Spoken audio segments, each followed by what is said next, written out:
محترم ناظرین، السلام علیکم۔ ہر انسان کی فطرت میں کہانیوں کو سننے کا شوق روز اول سے ہی رہا ہے، لیکن قرآن پاک میں انبیاء کے قصے بیان کیے گئے ہیں، ان کا مقصد کچھ اور ہی ہے۔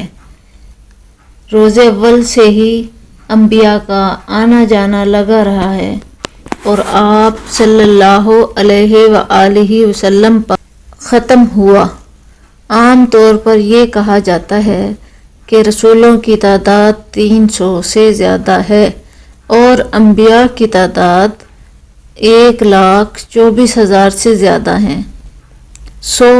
اللہ نے اپنا پیغام عام لوگوں تک پہنچانے کے لیے یہ سب رسول اور انبیاء کرام کو پیدا کیا۔ دنیاوی کہانیوں کا مقصد صرف لطف اندوز کرنا ہے، مگر انبیاء کرام کے قصوں کا مقصد لوگوں کو سیدھا راستہ دکھانا ہے۔ قرآن مجید سے مکمل آگاہی اس وقت تک نہیں ہو سکتی جب تک ہم ان واقعات سے آگاہ نہ ہو جائیں۔ اگر ہمیں انبیاء کرام کے واقعات کے بارے میں معلوم ہوگا تو ہم دوسروں کو اللہ کے راستے کی دعوت دے سکتے ہیں۔ اس طرح ہم ان لوگوں کی صف میں شامل ہو سکتے ہیں جو تبلیغ کا کام انجام دے رہے ہیں اور اللہ کے نیکوکار لوگوں میں شامل ہو جائیں۔ ہم بھی نیکی کا کام کرنے والے اور برے کاموں سے بچنے والے بن جائیں۔ آئیے آج میں آپ کو ایک نبی کا قصہ بتاتی ہوں۔ آپ لوگوں سے التماس ہے کہ اسے غور سے سنیں اور اس پر عمل کریں اور ساتھ ساتھ میری اس ویڈیو کو دوسروں تک پہنچائیں تاکہ آپ بھی اس دعوت خیر میں شامل ہو سکیں۔ اماں حوا نے حضرت آدم علیہ السلام کے لیے 20 ولادتیں پیدا کی۔ ہر ولادت میں ایک لڑکا اور ایک لڑکی پیدا ہوئی۔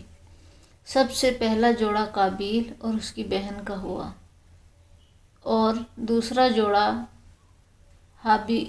حابیل اور اس کی بہن کا ہوا۔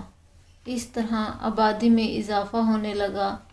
پس آدم علیہ السلام کو ان کا نبی بنایا گیا۔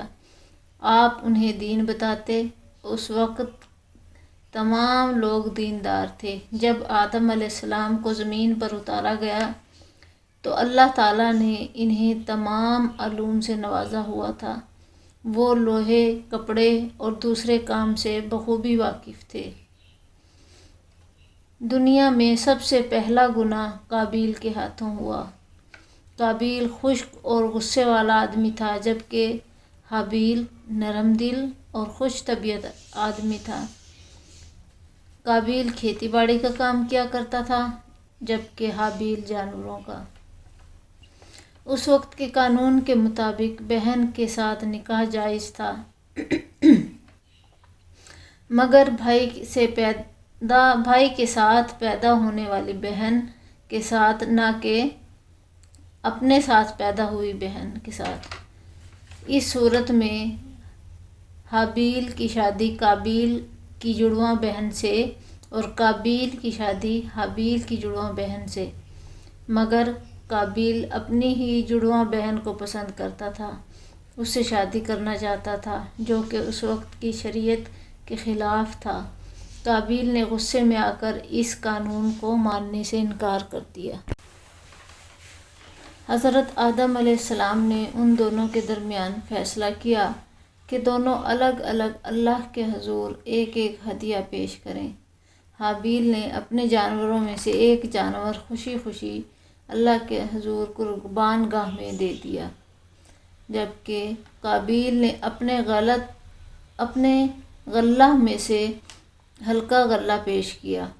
اس وقت قربانی کے قبول ہونے یا نہ ہونے کا اس طرح پتہ چلتا کہ اگر آسمان سے آگ آ کر اس قربانی کو جلا دیتی تو وہ قربانی قبول ہو جاتی۔ لہٰذا قربانی کے اگلے دن حابیل کی قربانی قبول ہوئی، جبکہ قابیل کی قربانی قبول نہیں ہوئی۔ جس پر قابیل نے حابیل پر غصہ کا اظہار کیا اور اسے مارنے کا ارادہ کیا۔ اس طرح ایک رات قابیل نے حابیل کو سوتے ہوئے پایا اور موقع جان کر حابیل کے سر پر پتھر سے وار کیا۔ اس طرح حابیل کا خون ہوا۔